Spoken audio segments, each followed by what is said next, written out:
Sur ces images amateurs, on peut voir des agents de police tirer sur des chiens.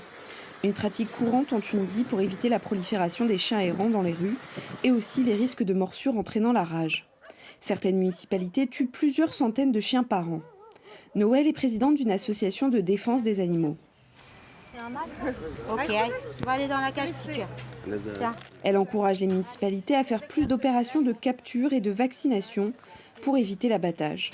Et on a voulu faire cette action pour dire que quand il y a des animaux stérilisés qui sont remis sur le lieu de capture, il faut que toutes les autres mairies, les postes de police et les habitants sachent que les animaux ne sont pas un risque pour la population et donc c'est pas la peine de venir les abattre après parce que l'abattage fait encore fureur en Tunisie.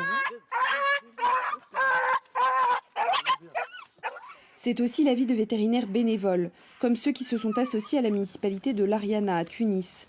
Ils ont ouvert cette clinique provisoire où ils accueillent quotidiennement des chiens.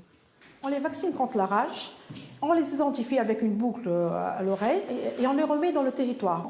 Et les tireurs ne savent pas toujours bien tirer, donc ils laissent des animaux agonisants dans la rue. Et les municipalités commencent à adhérer à cette alternative, moins coûteuse sur le long terme. Mais autre problème, les chiens recueillis ne sont pas toujours adoptés et les refuges sont pleins. Nous retrouvons Noël. Elle a ouvert un refuge en périphérie de Tunis pour accueillir des animaux. Donc maintenant qu'on a sauvé beaucoup de chiens et qu'on n'arrive pas à trouver des adoptants facilement, il faut dire que le refuge PAT est saturé.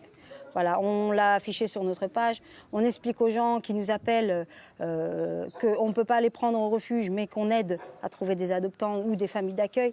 Aujourd'hui, 2 autres refuges devraient ouvrir et plusieurs municipalités ont changé leur méthode, mais elles manquent de moyens. L'abattage reste encore l'option la plus utilisée.